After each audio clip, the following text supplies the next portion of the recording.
بہت سارے سوالات موصول ہوئے جن میں پوچھا گیا کہ الصیام کیا ہے۔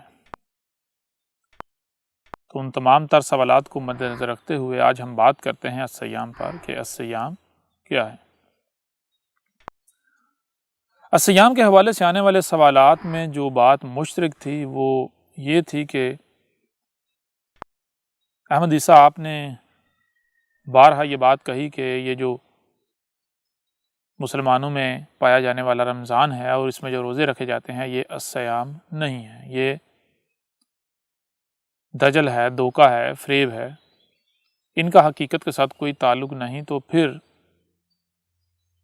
کیا الصیام جو ہیں وہ اپنا وجود رکھتے ہیں؟ اگر وجود رکھتے ہیں تو پھر الصیام کا مطلب کیا ہے، الصیام کیا ہیں، اس پر جو ہے وہ تفصیل کے ساتھ بات کریں، انہیں واضح کریں۔ تو بہرحال سب سے پہلی بات تو یہ ہے کہ دیکھیں ایک بات، ایک شے جو کہ آپ دیکھتے ہیں نسل در نسل چلی آ رہی ہے، جسے لوگ الصیام کا نام دیتے ہیں، الصیام کہتے ہیں۔ تو سب سے پہلے تو آپ پر یہ واضح کرنا ہے کہ یہ جنہیں آج تک الصیام سمجھا جاتا رہا یہ الصیام نہیں ہے۔ تو اس کے لیے کوئی لمبی چوڑی ہم بات نہیں کریں گے، بحث نہیں کریں گے، بلکہ ایک چھوٹا سا نقطہ آپ کے سامنے رکھتے ہیں، ایسا نقطہ کہ وہ ایک ایسی چابی ہے جس سے آپ اس تالے کو کھول سکتے ہیں، ایک ایسا فارمولہ ہے کہ جس سے آپ حقیقت کو بڑی آسانی سے جان سکتے ہیں۔ یعنی کسی بھی شے کے اصل اور نقل ہونے کی پہچان کیا ہے، اس کو جاننے کا، اس کو پہچاننے کا فارمولہ۔ تو دیکھیں ہم ایسا کرتے ہیں کہ قرآن کی طرف اپنا رخ کرتے ہیں اور قرآن سے پوچھتے ہیں کہ قرآن اس بارے میں کیا کہتا ہے۔ تو جب آپ قرآن اٹھا کر دیکھیں تو قرآن میں کیا کہا گیا؟ قرآن میں کہا گیا کتب علیکم الصیام کما کتب علی الذین من قبلکم، پھر آگے کہا جا رہا ہے لعلکم تتقون۔ اس میں دو باتیں جو ہے وہ بالکل واضح سامنے رکھی گئیں۔ سب سے پہلی بات یہ ہے کہ الصیام جو بھی ہیں یہ بتا دیا گیا کہ الصیام وہ عمل ہے، وہ شے ہے کہ جو صرف تمہارے اوپر کتب نہیں بلکہ جو تم سے پہلی اقوام تھیں، جو تم سے پہلی امتیں تھیں، تم سے پہلے لوگ تھے، ان پر بھی کتب تھے، اور جیسے ان پر کتب تھے، جیسے ان کو الصیام کرنے کا کہا گیا، بالکل عین اسی طرح تمہارے اوپر بھی کتب ہیں اور تمہیں کرنے کا کہا گیا۔ نمبر ایک۔ نمبر دو، جو اس آیت میں بات سامنے لائے گی وہ یہ کہ الصیام کرنے کا مقصد کیا ہے۔ مقصد بتا دیا گیا، مقصد کیا ہے؟ مقصد بتایا گیا لعلکم تتقون، یعنی کہ الصیام کے اوپر جو ہے وہ تقوی رکھ دیا گیا ہے۔ الصیام کا مقصد ہے تقوی کا حصول، تقوی حاصل کرنا۔ اب یہ بات الگ ہے کہ تقوی کا مقصد کیا ہے، یعنی تقوی کیوں ضروری ہے، تقوی کیوں چاہیے۔ لیکن یہاں تک جو بات واضح ہو گئی وہ یہ واضح ہو گئی کہ الصیام کا مقصد ہے تقوی کا حصول۔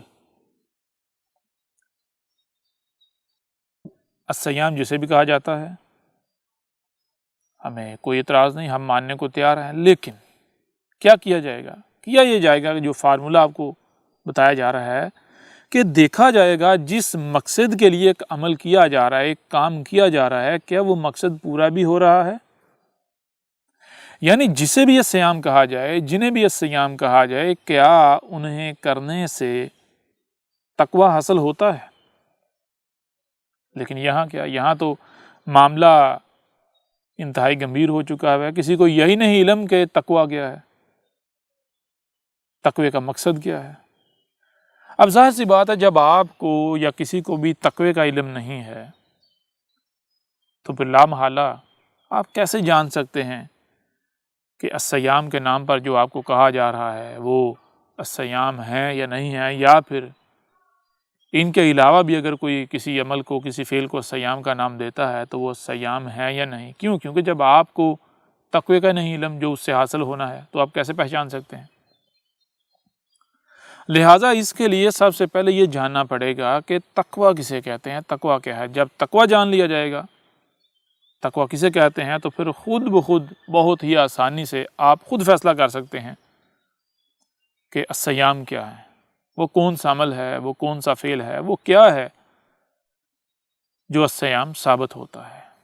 یعنی جو بھی عمل، جو بھی فعل کرنے سے تقوی حاصل ہو جائے، انہیں عربوں کی زبان میں اس قرآن میں الصیام کہا گیا۔ تو تقوی کیا ہے؟ تقوی کو جاننے سے پہلے یہ سوال پیدا ہوتا ہے کہ آخر تقوی حاصل کیوں کرنا ہے، تقوی کی ضرورت کیوں پیش آئی؟ تو اس سوال کا بھی جواب تب ہی ملے گا جب تقوی کو جان لیا جائے گا۔ لیکن اس کے علاوہ ایک اور ذریعہ بھی ہے جس ذریعے سے ہم یہ جان سکتے ہیں کہ تقوی کا مقصد کیا ہے، تقوی کیوں ضروری ہے۔ اس کے لیے آپ ایسا کریں، سورہ البقرہ کھولیں، سورہ البقرہ کے شروع میں آپ دیکھیں، شروع کی آیات الف لام میم ذالک الکتاب لا ریب فیہ ھدی للمتقین۔ اس آیت میں یہ جو آیات ہیں سورہ البقرہ کی آیت نمبر 1 اور آیت نمبر 2، ان میں یہ کہا جا رہا ہے کہ الف لام میم وہ الکتاب ہے کہ جس میں رائے برابر بھی شک نہیں کہ اس میں ہدایت ہے۔ اور کس طرح ہدایت ہے؟ ایسے ہدایت ہے جیسے کہ اندھے کا ہاتھ پکڑ کے اس کے ساتھ ساتھ چلا جاتا ہے، اس کی رہنمائی کی جاتی ہے۔ جیسے مثال کے طور پر کوئی مشین ہے تو مشین کے اندر پرزہ ہو، پرزے کو کوئی فکر نہیں، کوئی ٹینشن نہیں کہ میں نے کب اور کیا کرنا ہے، بلکہ پرزہ ان تمام تر سوچوں سے، فکروں سے پاک ہے، اور مشین اسے چلا رہی ہے، مشین لمحہ بلمحہ اس کی رہنمائی کر رہی ہے کہ کب اور کتنا کتنا اس نے کیا کیا کرنا ہے۔ تو یہ بتایا جا رہا ہے الف لام میم وہ الکتاب ہے جس میں اس طرح رہنمائی ہے، لیکن یہ رہنمائی کن کے لیے ہے؟ آگے یہ بات بھی واضح کر دی، بتایا کہ یہ رہنمائی ان کے لیے ہے جو کہ متقین ہیں، یعنی جو تقوی والے ہیں، جن کے پاس تقوی ہے۔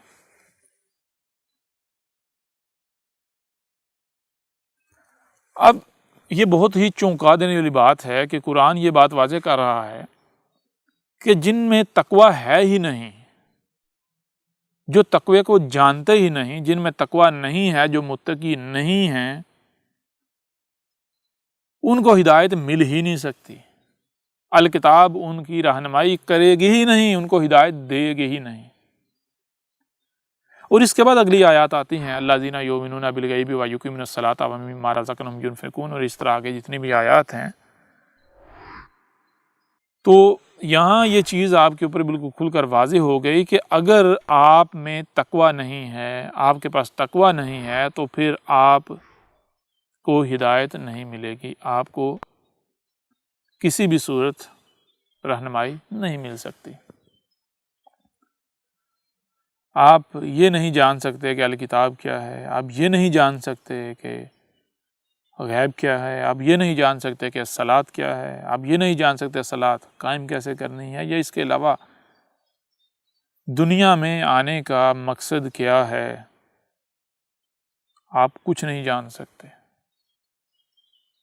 اب ان آیات سے یہ بات واضح ہو گئی کہ تقوی کیوں ضروری ہے۔ تقوی اس لیے ضروری ہے کیونکہ تقوی کے بغیر آپ کی رہنمائی نہیں کی جائے گی، آپ ہدایت حاصل کر ہی نہیں سکتے۔ اب آتے ہیں اس طرف کہ تقوی کیا ہے۔ تو تقوی کو ہم مختلف پہلوؤں سے آپ کے سامنے رکھتے ہیں۔ سب سے پہلے ہم ایسا کرتے ہیں کہ ان الفاظ کو لے لیتے ہیں۔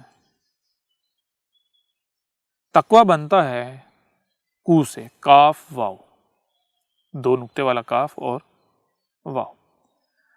اب کاف اور واو یعنی کو کا معنی کیا ہے، اسے اگر آپ نے جاننا ہے تو اس کے لیے ہم آپ کو کہیں گے کہ آپ ایسا کریں، ہماری جو نشست ہے جس میں بتایا گیا کہ زبانی کیسے وجود میں آئی، ان میں حروف تہجی کیسے وجود میں آئی اور حروف تہجی کے معنی کیا ہیں، بہت تفصیل کے ساتھ بتایا گیا۔ آپ اس نشست کو دیکھیں، سنیں۔ جب آپ اس نشست کو سنیں گے، دیکھیں گے، سمجھیں گے تو آپ کے اوپر یہ بات بالکل واضح ہو جائے گی کہ کاف اور واو کو کے معنی کیا ہیں، کیونکہ ان میں حروف تہجی کو بہت ہی تفصیل کے ساتھ ہر پہلو سے کھول کر واضح کیا گیا۔ اب یہاں ہم اتنی تفصیل کے اندر نہیں جائیں گے، لیکن ہم بہت سارے جو کو ہے اس کے معنی آپ کے سامنے رکھتے ہیں۔ دو نقطے والا کاف جو ہے وہ کیسے بنتا ہے؟ وہ بنتا ہے جیسے آپ کہتے ہیں گول والی ہے کہیں، گول دائرہ اور اس کے اوپر دو ڈاٹس ہیں یعنی دو نقطے ہیں، اور پھر اس کے بعد جسے آپ نون غنہ کہتے ہیں وہ دائرے کے ساتھ نون غنہ جو ہے وہ جڑا ہوا ہے۔ اس کا معنی کیا ہے؟ وہ جو گول والا دائرہ ہے وہ کسی بھی شے کا اظہار کرتا ہے، یعنی وجود کا اظہار کرتا ہے، کوئی بھی وجود جو بھی شے اپنا وجود رکھتی ہے، اور اس کے اوپر جو دو نقطے ہیں وہ آنکھوں کا اظہار کرتی ہیں، یعنی کہ کسی شے کے اوپر نظر ہونا، توجہ ہونا۔ اور پھر جو نون غنہ ہے اس کا مطلب یہ ہے کہ اس شے کو وہاں سے اٹھا کر آگے لے جا رہا ہے۔ پھر آگے آتا ہے واو۔ واو کا معنی کیا ہوتا ہے؟ وہی گول والا دائرہ اور اس کے ساتھ رے کہتے ہیں جاری ہونے کو، چلنے کو، آگے بڑھنے کو، اور گول والا دائرہ وہی وجود کا اظہار۔ تو واو کا مطلب ہوتا ہے کہ ٹھہرنا نہیں بلکہ آگے جانا ہے۔ جو وجود ہے یا جو شے ہے جس کے لیے واو استعمال کیا جا رہا ہے وہ ٹھہرے نہیں بلکہ وہ آگے جائے، آگے بڑھنا، جسے آپ آسان الفاظ میں اردو میں کہتے ہیں واو کا معنی اور کسے کہتے ہیں؟ اور کہتے ہیں بھائی آگے بڑھنا اور مزید آگے۔ تو کو کا معنی کیا بنتا ہے؟ کو کا معنی یہ بنتا ہے کہ ایک شے جو ہے اس کے اوپر توجہ مرکوز کرنا اور اس کو وہاں سے اٹھا کر آگے جو اس کا مقام ہے وہاں لے کر جانا۔ کب تک لے کر جانا؟ جب تک کہ وہ شے اپنے اصل مقام پر پہنچ نہیں جاتی، یعنی تب تک اس کو آگے لے تب تک یعنی اس کے اوپر غور کرنا، اسے دیکھنا اور آگے لے جانا، اس کو اس کے اصل مقام کی طرف لے کر جانا، جب تک کہ اس کا اصل مقام آ نہیں جاتا تب تک آگے بڑھنا۔ یہ ہے کو۔ یعنی اس کو اگر ہم ایک اور آسان سی مثال سے آپ کے سامنے رکھیں اس کے معنی کو کے، تو وہ کو کے معنی یہ ہیں کہ مثال کے طور پر آپ کوئی بھی شے ہے آپ دیکھتے ہیں، مثال کی لکڑی کا ٹکڑا ہے، لکڑی ہے، آپ اسے دیکھتے ہیں، آپ چاہتے ہیں کہ میں اس سے کرسی بناؤں، تو آپ کیا کرتے ہیں؟ اب آپ اس لکڑی کے ٹکڑے کے اوپر اپنی توجہ مرکوز کرتے ہیں، لکڑی کے اوپر اس لکڑی کے ساتھ چھیڑ چھاڑ کرنا شروع کر دیتے ہیں، مطلب اس لکڑی کو اب آپ کرسی کی طرف لے کر جانا شروع کر دیتے ہیں۔ کیسے؟ اپنے اوزاروں کے ساتھ، جو آپ کے پاس صلاحیتیں ہیں ان صلاحیتوں کے ساتھ۔ اب جب تک وہ لکڑی کا ٹکڑا کرسی میں تبدیل نہیں ہو جاتا تب تک آپ نے یہ سفر جاری رکھنا ہے۔ جب وہ کرسی میں تبدیل ہو جائے گا تو گویا کہ کیا ہوا؟ وہ لکڑی میں تقویٰ آ گیا۔ لکڑی میں تقویٰ آ گیا مطلب لکڑی جو ہے اس نے جو بننا تھا، جو اس کا مقام تھا، جس مقصد کی وہ لکڑی تھی وہ وہاں پہنچ گئی۔ اب وہ لکڑی اس مقصد کو بآسانی پورا کر سکتی ہے جس مقصد کو پورا کرنے کے لیے اسے وجود میں لایا گیا۔ یعنی بالفرض مثال کے طور پر آپ کو بتایا کہ اگر لکڑی کو وجود میں لایا گیا کرسی بنانے کے لیے، تو اب لکڑی میں تقویٰ لانا ہے۔ تقویٰ لانے کا مطلب کیا ہے؟ کہ لکڑی کو اس مقام پر لے کے جانا ہے جس مقام پر پہنچ کر لکڑی وہ ذمہ داری، وہ مقصد پورا کر سکے جس مقصد کے لیے اسے وجود میں لایا گیا۔ کیا مقصد ہے؟ مقصد ہے اس کے اوپر بیٹھنا، اور بیٹھنے کے لیے کیا؟ اس کو کرسی بننا پڑے گا۔ تو لہٰذا لکڑی سفر کرے، اس وقت تک سفر کرے جب تک کہ وہ کرسی یعنی بیٹھنے کی شے بن نہیں جاتی۔ جب بیٹھنے کی شے بن جائے گی تو یہ اس میں تقویٰ آ گیا۔ یہ ہے کو، اسے کہتے ہیں تقویٰ۔ اسے ہم مثال کے طور پر ایک اور مثال سے سامنے رکھ دیتے ہیں آپ کے۔ مثال کے طور پر ایک مشین ہے اور پرزہ جو ہے اس سے الگ پڑا ہوا ہے۔ کیوں الگ پڑا ہوا ہے؟ کیونکہ مشین اس پرزے کو قبول نہیں کر رہی، وہ بڑا ہے، وہ فکس نہیں ہو رہا، مشین اسے قبول نہیں کر رہی۔ تو اب کیا جائے کہ پرزہ جو ہے وہ اس مقصد کو پورا کرنے کا اہل بن جائے جس مقصد کے لیے اس پرزے کو وجود میں لایا گیا۔ تو پرزہ تو اس مقصد کو تب ہی پورا کر سکتا ہے جس مقصد کے لیے اسے وجود میں لایا گیا، جب پرزہ وہاں سے اٹھ کر مشین میں جو اس کا مقام ہے اس مقام میں فکس ہو جائے، فٹ ہو جائے۔ جب تک پرزہ مشین سے الگ پڑا ہوا ہے، وہ ایک الگ وجود ہے اور وہ اس مقصد کو پورا نہیں کر سکتا۔ مقصد کو پورا کرنا دور کی بات ہے، وہ جان ہی نہیں سکتا اس کا مقصد کیا ہے، رائے برابر بھی نہیں جان سکتا۔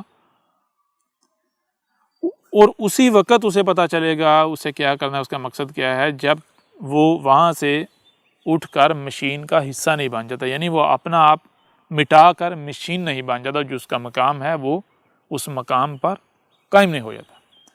جب اس مقام پر قائم ہو جائے گا تو پھر آپ جانتے ہیں کہ پرزے نے کیا کرنا ہے، کب کرنا ہے، کتنا کرنا ہے۔ کسی دوسرے کو پرزے کو بتانے کی ضرورت نہیں ہے، نہ ہی خود سے پرزے کو کوئی ٹینشن لینے کی ضرورت ہے، کوئی فکر کرنے کی ضرورت ہے کہ بھائی مجھے کیوں وجود میں لایا گیا، میں نے کیا کرنا ہے۔ بلکہ جب پرزا اس مقام پر فٹ ہو جائے گا تو پھر وہ مشین بن گیا، اور مشین کی ذمہ داری ہے کہ اسے چلائے، کب چلانا ہے، کتنا چلانا ہے، کس لیے چلانا ہے، یہ سب ذمہ داری جو ہے مشین کے اوپر عائد ہو جاتی ہے۔ لہٰذا یہ جو پرزے کا وہاں سے اٹھ کر اپنے مقام پر فکس ہونا ہے، یہ جو عمل ہے، اس کو کہتے ہیں کو۔ یہ ہوتا ہے تقویٰ۔ یعنی تقوی کا مطلب کیا ہے؟ تقوی کا مطلب یہ ہے کہ غور کیجئے گا ذرا، آپ کو اس دنیا میں لایا گیا تو کیوں لایا گیا؟ سب سے پہلے تو آپ یہ غور کریں کہ آپ کیا جانتے ہیں کہ آپ کو دنیا میں کیوں لایا گیا؟ کیا آپ اس مقصد کو پورا کر رہے ہیں جس مقصد کو پورا کرنے کے لیے آپ کو وجود میں لایا گیا؟ تو جب آپ غور کریں گے تو آپ کے اوپر یہ بات بالکل کھل کر واضح ہو جائے گی کہ جس مقصد کے لیے آپ کو لایا گیا وہ مقصد پورا کرنا تو بہت دور کی بات ہے، آپ کو یہی نہیں علم کہ وہ مقصد ہے کیا۔ لہٰذا اب وہ مقصد کیا ہے اور اسے کیسے پورا کرنا ہے، یہ آپ اس وقت تک نہیں جان سکتے، اس وقت تک نہیں کر سکتے جب تک کہ آپ اپنے آپ کو اس مقام پر نہیں لے جاتے جس مقام پر جا کر ہی آپ کی رہنمائی ہوگی، آپ کو ہدایت ملے گی، آپ کے اوپر یہ واضح ہوگا کہ آپ کا مقصد کیا ہے اور آپ اس مقصد کو پورا کر سکیں۔ تو یہ اس وقت آپ جس مقام پر ہیں، جہاں پر ہیں کا مطلب نہیں ہے کہ آپ زمین کے کسی خطے پر ہیں، نہیں، آپ علمی لحاظ سے، آپ عملی لحاظ سے، پریکٹیکل لحاظ سے آپ کہاں پہ اپنا جو ہے وجود رکھتے ہیں، آپ کہاں پر بلانگ کرتے ہیں، کہاں پر اپنا وجود رکھتے ہیں، کہاں پر ہیں۔ یہاں سے آپ نے سفر کر کے وہاں جانا ہے جہاں پر جانے سے ہی آپ کو ہدایت مل سکتی ہے، ہدایت ملے گی۔ یہ جو سفر ہے اس سفر کو کہتے ہیں کو۔ جب یہ آپ سفر کر لیں گے تو پھر آپ میں کو یعنی تقویٰ آ جائے گا، آپ متقی بن جائیں گے۔ اب وہ کون سا مقام ہے؟ تو اس کے لیے آپ ایسا کریں کہ آپ کو سننے کے لیے کان دیے گئے، یعنی ہم بنیاد سے شروع کرتے ہیں، ہم کہیں ادھر ادھر جو ہے وہ ٹھوکریں نہیں کھاتے،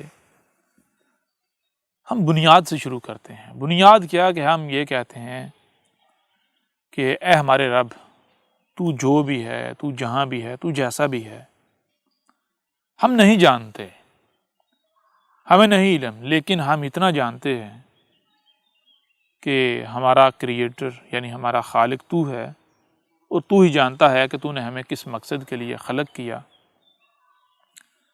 لہٰذا اگر تو نے ہمیں بغیر کسی مقصد کے خلق نہیں کیا تو پھر تو ہی ہے جو ہمارے اوپر واضح کر سکتا ہے کہ ہماری تخلیق کا مقصد کیا ہے۔ لہٰذا تو ہی ہمیں ہدایت دے، تو ہی ہماری رہنمائی کر۔ یعنی مطلب یہ ہے کہ آپ نے اگر ہدایت پانی ہے، اگر آپ ہدایت چاہتے ہیں تو پھر آپ کو اپنے کریٹر، اپنے رب کے آگے سرنڈر کرنا پڑے گا۔ تو اب رب آپ کی کیسے رہنمائی کرے گا؟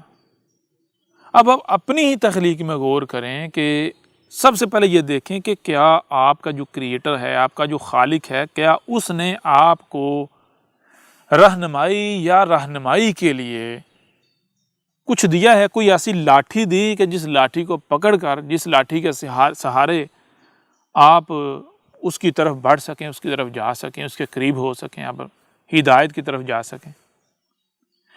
تو حیران کن طور پر جب آپ غور کریں گے تو حیران کن طور پر آپ کے سامنے یہ بات کھل کر واضح ہو جائے گی کہ ہاں، آپ کے رب نے آپ کو ایک ایسی لاٹھی دی ہے کہ جس لاٹھی کے سہارے آپ ہدایت کی طرف جا سکتے ہیں، آپ رب کی طرف جا سکتے ہیں، آپ حق کی طرف، حقیقت کی طرف جا سکتے ہیں۔ اور وہ لاٹھی کیا ہے؟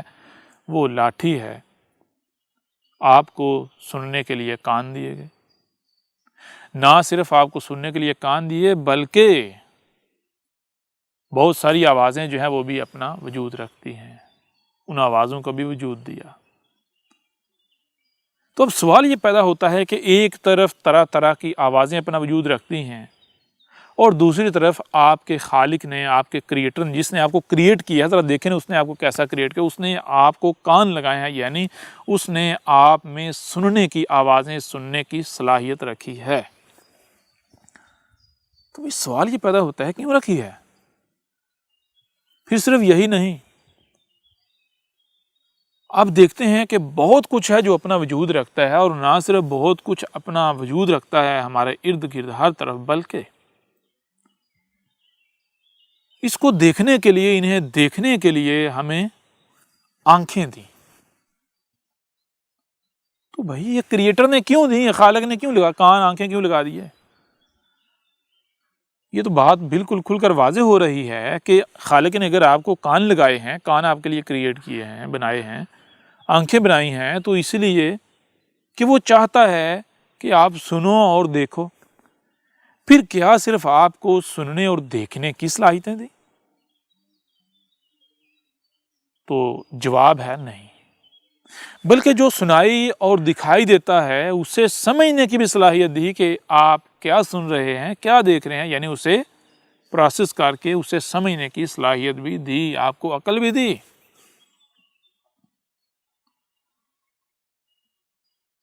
اب جب آپ اپنے آپ کو اپنے رب کے آگے سرنڈر کرتے ہیں تو دیکھیں آپ کو رب آپ کا کیا جواب دے رہا ہے۔ آپ کا رب تو آپ کو کہہ رہا ہے کہ تمہیں کس مقصد کے لیے میں نے تخلیق کیا ہے، یہ جاننے کے لیے تو میں نے تمہیں وہ ٹولز بھی دے دیے، وہ ذرائع بھی دے دیے جن سے تم جان سکتے ہو کہ تمہیں کس مقصد کے لیے وجود میں لایا گیا۔ لہٰذا اب کیا کیا جائے؟ ایک بار کسی اور طرف دیکھنے کی بجائے اپنے رب کی طرف دیکھتے ہوئے ان ٹولز کا استعمال کیا جائے، ان آلات کا، یہ جو آلات ہمارے وجود میں نصب ہیں، ان کو استعمال کیا جائے، ان کو استعمال کر کے دیکھ لیا جائے۔ یعنی ان کانوں سے جو بھی سنائی دیتا ہے اسے سنا جائے، ان آنکھوں سے جو بھی دکھائی دے رہا ہے اسے دیکھا جائے، اور نہ صرف سنا اور دیکھا جائے بلکہ سمجھا جائے۔ جب سمجھا جائے گا تو پھر دیکھتے ہیں نتیجہ کیا نکلتا ہے، ہم کہاں جا کر کھڑے ہوتے ہیں، کہاں پہنچتے ہیں۔ تو جب آپ ان آنکھوں کا، ان کانوں کا استعمال کریں گے، عقل کا استعمال کریں گے، یعنی جو بھی آپ کو سنائی دے رہا ہے، جو بھی دکھائی دے رہا ہے، آپ اسے سنیں گے، دیکھیں گے اور سمجھیں گے، تو ایک حیران کن طور پر جو ہے وہ ایک راز آپ کے سامنے آئے گا، ایک حقیقت آپ کے سامنے آئے گی۔ وہ حقیقت کیا ہے کہ آپ کو یہ جو کچھ بھی سنائی اور دکھائی دے رہا ہے، یہ جو کائنات ہے، آپ کو ایک ہی وجود کی صورت میں سامنے آئے گی۔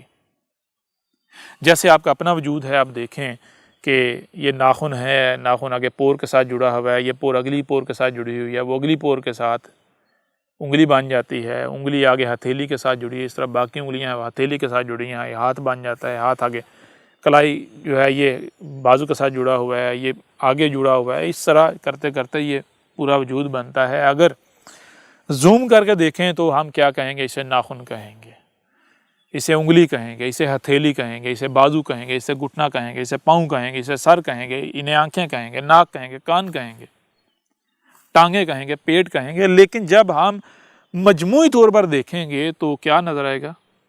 اگر آپ کا نام عمران ہے تو عمران نظر آئے گا، اگر آپ کا نام وکٹر ہے تو وکٹر نظر آئے گا، اگر آپ کا نام لکشمن ہے تو لکشمن نظر آئے گا۔ لیکن اگر زوم کر کے دیکھیں گے تو لکشمن نظر نہیں آئے گا، وکٹر نظر نہیں آئے گا، عمران نظر نہیں آئے گا، رام نظر نہیں آئے گا، بلکہ ناخن نظر آئے گا، ہتھیلی نظر آئے گی۔ تو کیا رام، عمران، لکشمن یا وکٹر الگ ہے اور ہتھیلی الگ ہے، ناخن الگ ہے، انگلی الگ ہے؟ نہیں بھائی، یہ جتنے بھی اعضاء ہیں ان کو اگر مجموعی طور پر دیکھا جائے تو پھر رام ہے، لکشمن ہے، عمران ہے، وکٹر ہے۔ پھر دوسرا سوال یہ ہے کہ کیا ناخن کا کوئی الگ اپنا وجود ہے، ہتھیلی کا کوئی الگ اپنا وجود ہے؟ تو جواب بالکل واضح ہے کہ نہیں۔ ناخن ہو، ہتھیلی ہو، جتنے بھی اعضاء ہیں یہ اس وجود کا حصہ ہیں۔ پھر اس سے آگے بڑھیں تو کیا ناخن جو ہے وجود سے الگ، یعنی الگ ناخن جو ہے وجود سے الگ ہو جائے، انگلی وجود سے کٹ کر الگ ہو جائے، ہاتھ وجود سے کٹ کر الگ ہو جائے، تو کیا الگ ہو کر وہ سروائیو کر سکتا ہے، وہ زندہ رہ سکتا ہے، وہ سلامت رہ سکتا ہے؟ تو یہ جواب بھی سامنے آیا تھا کہ نہیں، بالکل نہیں۔ اسی کے لیے بقا ہے جو اس وجود کے ساتھ جڑا ہوا ہے۔ جو حصہ، جو عضو بھی اس وجود سے کٹ جائے گا، الگ ہو جائے گا، وہ فنا ہو جائے گا، اس کے لیے بقا نہیں ہے۔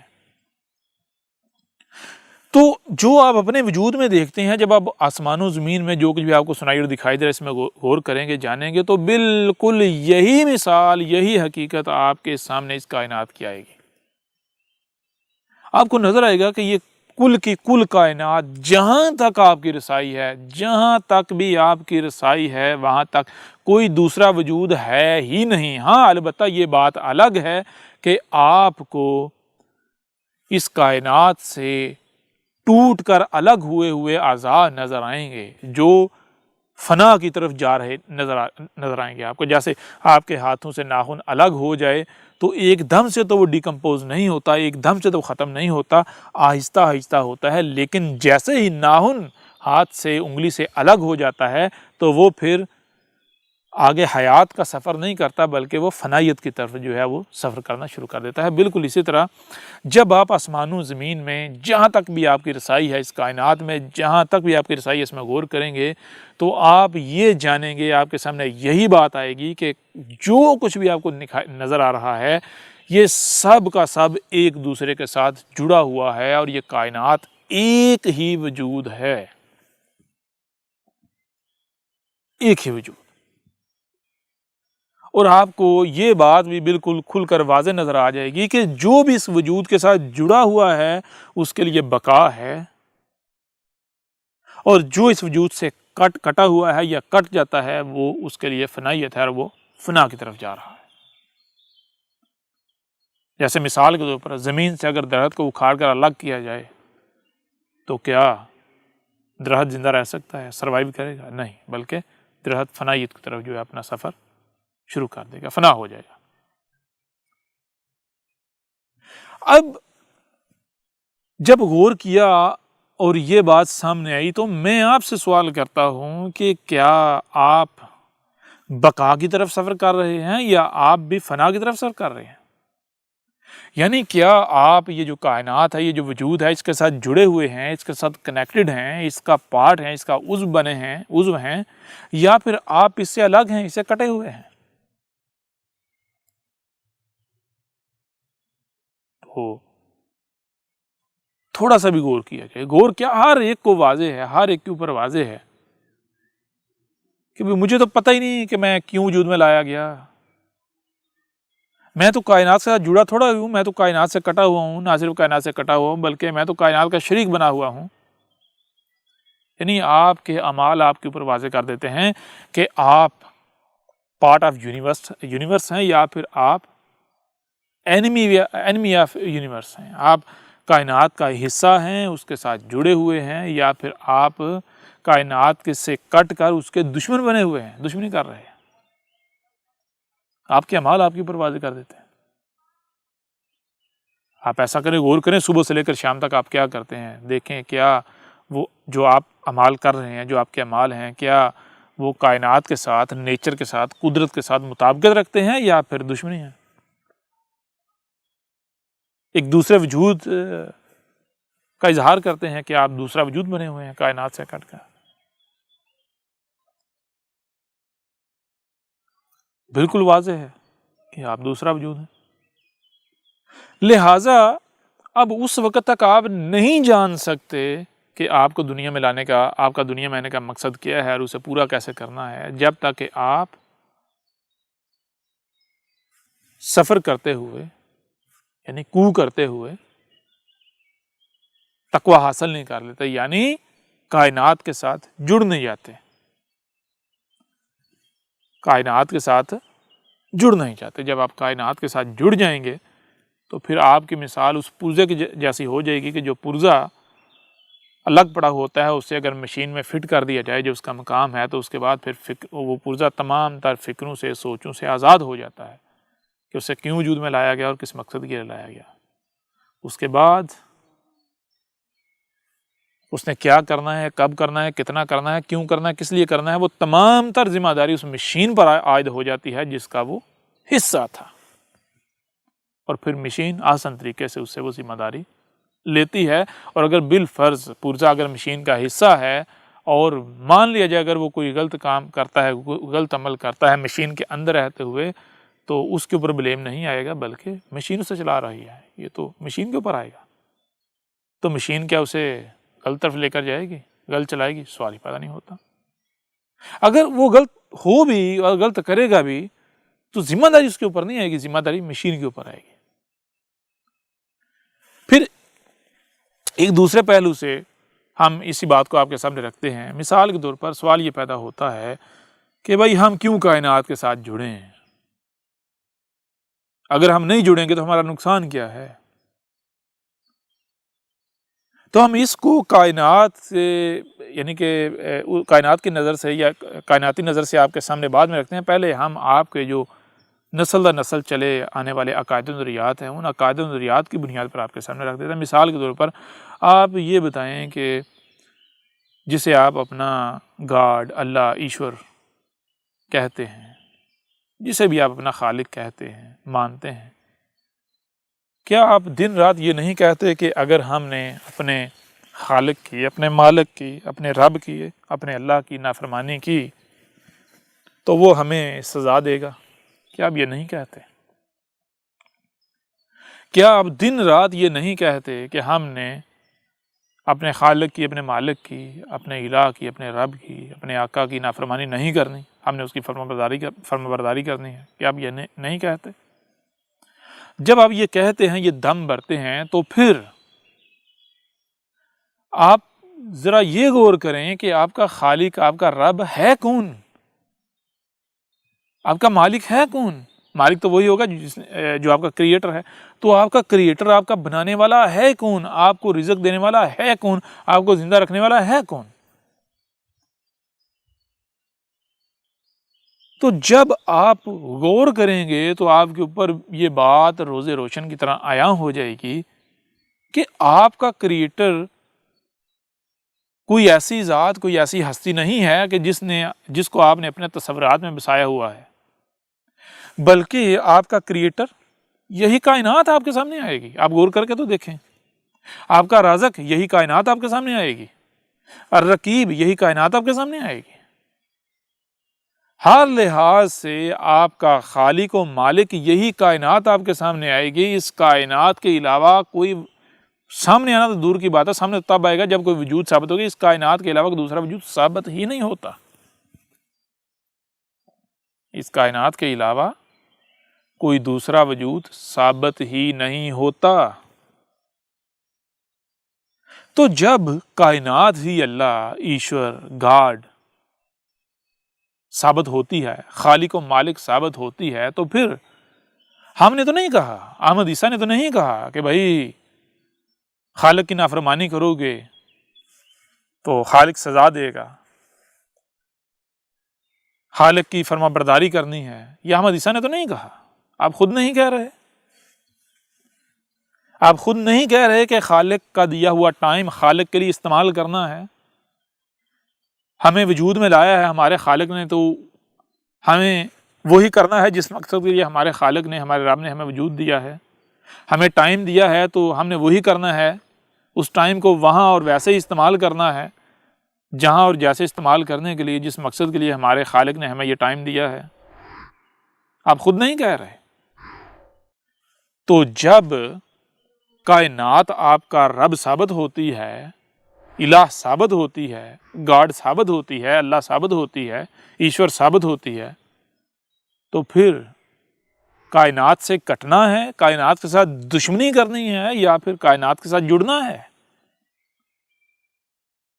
اگر پھر بھی آپ دشمنی کریں گے تو کیا پھر کائنات آپ کو سزا نہیں دے گی؟ ایک چھوٹی سی مثال میں آپ کے سامنے رکھتا ہوں کہ آپ غور کیوں نہیں کرتے؟ غور کریں ذرا۔ آپ کو آپ کے آباء و اجداد نے کہا کہ اگر اللہ کی نافرمانی کی جائے گی تو اللہ جو ہے وہ سزا دیتا ہے، اللہ عذاب دیتا ہے۔ کیا ہے اللہ کی نافرمانی؟ جو نمازیں نہیں پڑھتا وہ اللہ کا نافرمان ہے، جو روزے نہیں رکھتا وہ اللہ کا نافرمان ہے، جو حج نہیں کرتا استطاعت ہونے کے باوجود وہ اللہ کا نافرمان ہے. یہی کہتے ہیں نا. میں آپ سے سوال کرتا ہوں، 14 صدیاں گزر گئی، جو آپ خود کو مسلمان کہلوانے والے ہیں، 14 صدیوں میں دنیا میں کتنے بے نمازی ایسے ہیں کہ جو تڑپ تڑپ کے مر رہے ہیں، تڑپ تڑپ کے مرتے رہے آج تک؟ کتنے ہیں ایسے؟ نمازیں نہ پڑھنے کی وجہ سے کن کو سزا ملی؟ کس کو سزا ملی؟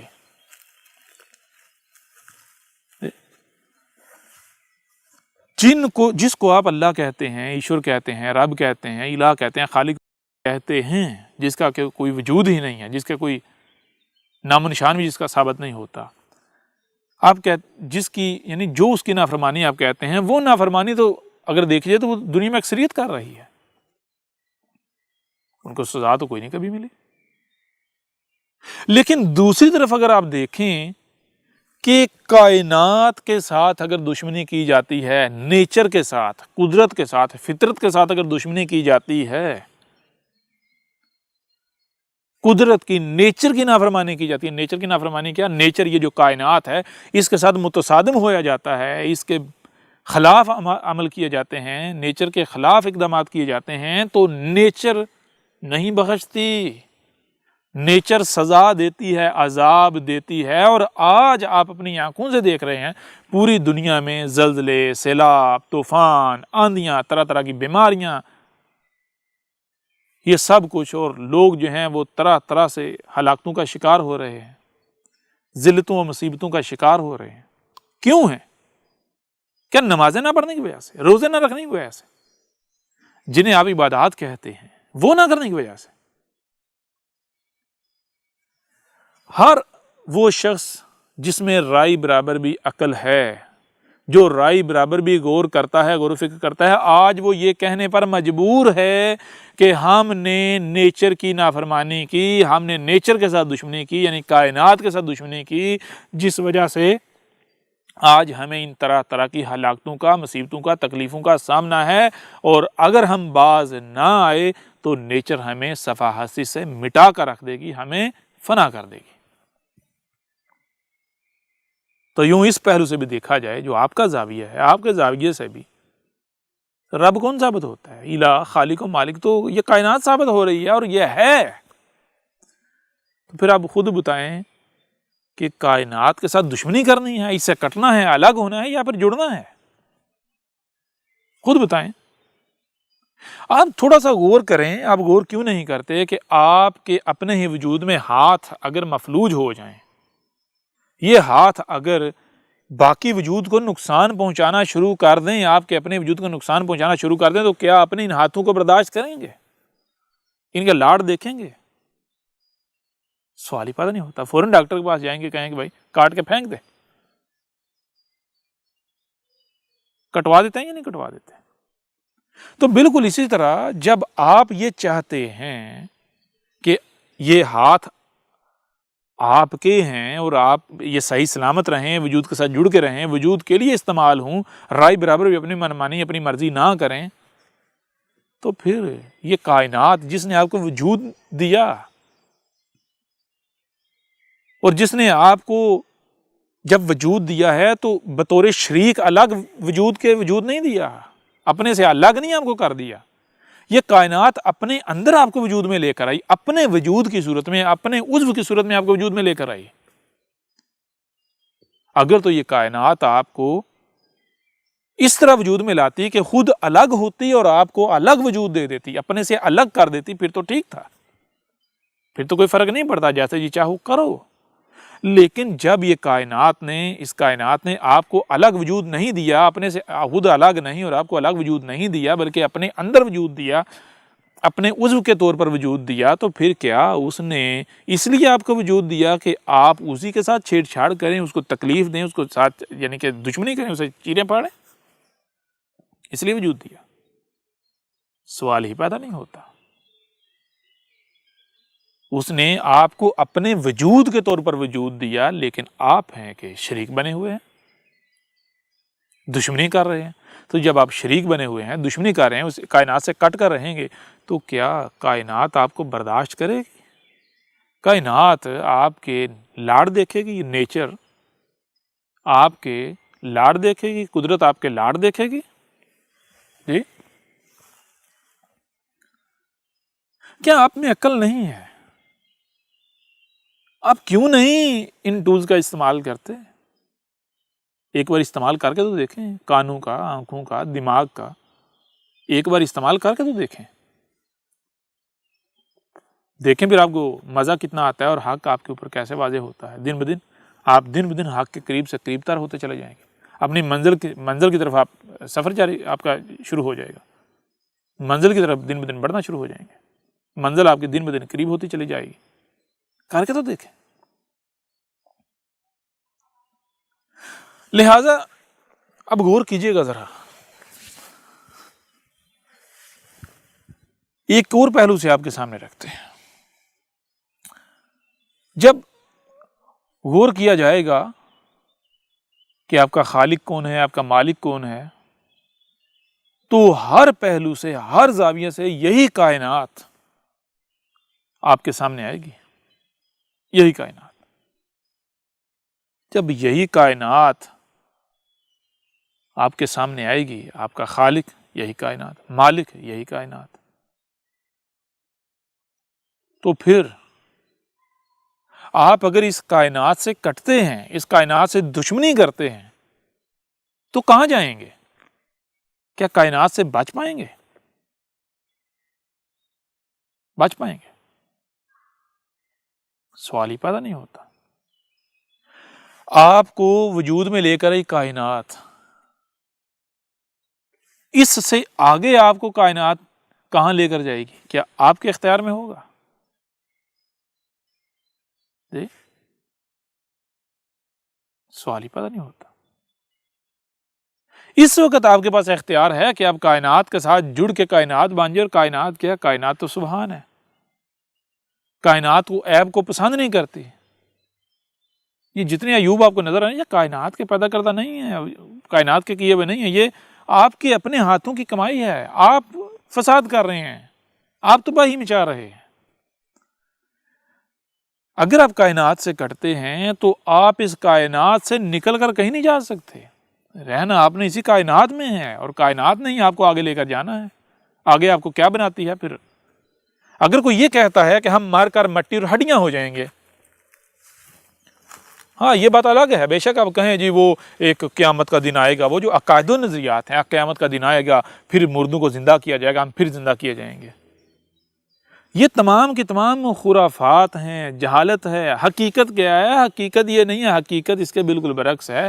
حقیقت کیا ہے؟ حقیقت یہ ہے کہ آپ کو جیسے اس بشری صورت میں وجود میں لایا ہے، تو جب آپ کی ڈیتھ ہوتی ہے، وفات ہوتی ہے، تو وفات ہو کر آپ مر کر مٹی اور ہڈیاں نہیں ہو جاتے، بلکہ آپ کو آگے نئی صورت میں وجود دیا جاتا ہے۔ کائنات آگے نئی صورت میں آپ کو وجود میں لاتی ہے۔ جب وہ آپ لمٹ پوری کر لیتے ہیں تو پھر اس کے آگے آپ کو اگلے سٹیج پر کائنات لے جاتی ہے۔ جب وہ لمٹ پوری کر لیتے ہیں اس سے آگے آپ کو لے جاتی ہے۔ تو اب اگر آپ کائنات کے ساتھ جڑتے ہیں، کائنات کے ساتھ جڑتے ہیں، تو آپ آگے یعنی وفات کے بعد یعنی فنا نہیں ہوں گے، آپ وفات کے بعد یعنی مٹنے کے بعد دوبارہ وجود میں آئیں گے، تو کہاں آئیں گے؟ آگے کائنات میں آگے سے آگے جائیں گے۔ لیکن اگر آپ کائنات سے کٹ جاتے ہیں تو پھر آپ کا نتیجہ کیا نکلے گا؟ تھوڑا سا بھی غور کریں گے آپ کے اوپر بالکل واضح ہو جائے گا۔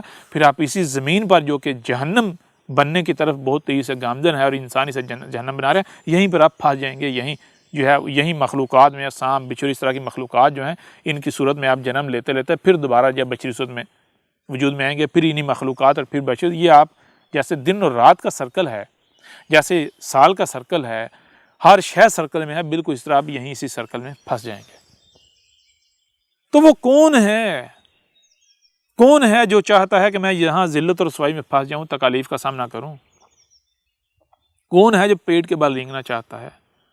اگر تو پیٹ کے بل رینگنا چاہتے ہیں، یہیں تکالیف کا سامنا کرنا ہے، یہیں زمین پر ہی پھنسنا ہے، اس جہنم میں پھنسنا ہے، تو پھر تو ٹھیک ہے، کٹے رہو۔ آج تو چھوٹی سی تکلیف برداشت نہیں ہوتی، چیخیں جب چھوٹی سی تکلیف ہوتی جو ہے وہ چیخیں مارنا شروع کر دیتے ہو، تو کیا آگے چل کے برداشت کر لو گے؟ آگے جب ابھی تو چلو پھر تمہارے یعنی کہ تم جتنی مخلوقات ہیں ان میں بظاہر سپیریئر نظر آتے ہو، تمہارے پاس اختیارات ہیں، لیکن جب اس وجود کے بعد جب اگلے وجود میں جاؤ گے، کائنات سے پوچھو کیا تمہیں مٹا دے گی؟ کیا جو تمہارے تصوراتی عقائد و نظریات ہیں کہ ہم وہ جناب عالم برز اور جی وہ جنت دوزخ جو تمہارے آباء و اجداد نے تمہیں دی، کیا وہاں لے کر جائے گی؟ وہاں جانے دے گی کائنات؟ اور وہاں تو تم تب جاؤ گے نا جب کائنات تمہیں آزاد کرے گی۔ تو پہلے کائنات سے سوال کرو کیا کائنات تمہیں آزاد کرتی ہے کہ جاؤ بھائی آج سے تم مجھ سے آزاد ہو؟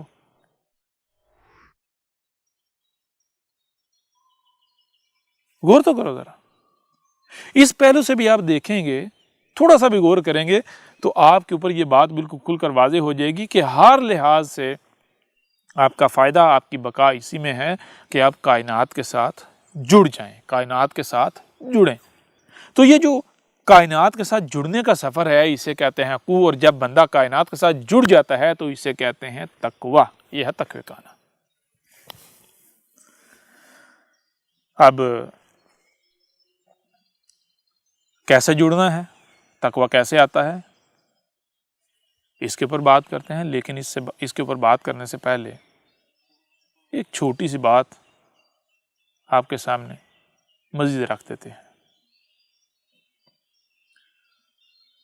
استاد کی طرف سے سوال آیا، اسے یہاں ایڈ کرتے ہوئے آگے بڑھتے ہیں۔ اور یہ سوال زیادہ تر ان لوگوں کی طرف سے آیا کہ جو اپنے آپ کو ملحد کہتے ہیں اور سائنس کے متوالے ہیں، سائنس سائنس سائنس کہتے ہیں۔ وہ کہتے ہیں کہ احمد عیسیٰ صاحب، آپ کہتے ہیں کہ انسان جو ہے وہ آگے خلق جدید، یعنی مار کر مٹی اور ہڈیاں ختم نہیں ہو جاتا، بلکہ خلق جدید، نئی مخلوقات میں کنورٹ ہو جاتا ہے آگے۔ تو اس کی آپ کوئی دلیل فراہم کریں، کوئی سائنٹیفک دلیل دیں کہ واقعتاً ایسا ہوتا ہے۔ اور ساتھ میں وہ ایک اعتراض کوٹ کرتے ہیں، وہ اعتراض یہ کوٹ کرتے ہیں، وہ کہتے ہیں کہ سائنس نے یہ پروو کر دیا ہے کہ جب بندہ مرتا ہے، ڈیکمپوز ہوتا ہے، تو اس سے وہ کیڑے سے سنڈیاں سی بنتی ہیں، وہ تو بنتی نظر آتی ہیں، لیکن جو آپ کہتے ہیں یہ سانپ، یہ بچھو، یہ جو مخلوقات زمین پر یہ انسانوں کی ہی حالتیں ہیں، یہ سائنس ہمیں نہیں بتاتی۔ تو میرے پیارے بھائیوں، میں آپ سے سوال کرتا ہوں، سب سے پہلی بات تو یہ ہے کہ کیا جسے آپ سائنس کہتے ہیں، کیا سائنس یہ دعویٰ کرتی ہے کہ میں کائنات کا جو کل کا کل علم ہے، میں نے اس کو ایکسپوز کر دیا، اس کو ظاہر کر دیا، واضح کر دیا؟ یہ دعویٰ ہے؟ تو آپ میں سے ہر کسی کا، یا جس کے پاس بھی تھوڑا سا بھی علم ہے، اس کا جواب یہ ہوگا کہ نہیں، بلکہ جو علم اب تک سائنس کے نام پر ایکسپوز ہوا ہے، واضح ہوا ہے، دریافت ہوا ہے، وہ کل علم کا 0.00000000001% بھی نہیں ہے۔ تو جب جو موجودہ، جسے آپ علم کہتے ہیں، جو ڈسکور ہوا سائنس کے نام پر، یہ مکمل نہیں ہے، بلکہ مکمل کا ایک قطرہ بھی نہیں ہے، تو پھر آپ کو جو بات بتائی گئی یا جو بات آپ کے سامنے آ رہی ہے وہ مکمل بتائی گئی، وہ مکمل بات آپ کے سامنے آئی، آپ کو وہیں پر بریک لگا لینی چاہیے؟ کیا اسی کی بنیاد پر آپ کو حق و باطل کا فیصلہ کر لینا چاہیے؟ کیا اسی کی بنیاد پر آپ کو حق اور سچ کا فیصلہ کر لینا چاہیے؟ وہیں پر بریک لگا لینی چاہیے؟ اسی کو سامنے رکھ کر اسی کی بنیاد پر عقائد و نظریات قائم کر لینے چاہیے، وہیں پر ڈٹ جانا چاہیے، وہیں پر کھڑے ہو جانا چاہیے، وہیں پر اپنے دماغ کو تالا لگا لینا چاہیے؟ یہ تو بالکل واضح ہے، ایسا تو بالکل نہیں کرنا چاہیے۔ اور اگر کوئی ایسا کرتا ہے تو اس سے بڑھ کر گمراہ کوئی ہو ہی نہیں سکتا، اس سے بڑھ کر کوئی جاہل ہو ہی نہیں سکتا۔ یہ تو کوئی ایسا شخص ہو سکتا ہے کہ جو منزل ابر جو ہے وہ ہزاروں میل دور ہے، اور وہ رستے میں بیٹھ جائے، بس جی میں پہنچ آیا، میں آگے نہیں جاؤں گا۔ کیوں آگے نہیں جاؤں گا؟ بھائی آگے نہیں، اب رستہ ختم ہو گیا، منزل آ گئی۔ گدھے کے بچے، تو اپنی بات کو سچا تو ثابت کر، کیسے منزل آ گئی؟ رستہ تو ابھی آگے جا رہا ہے۔ تو اس وقت تک چل جب تک کہ تیرے آگے حد نہیں آ جاتی،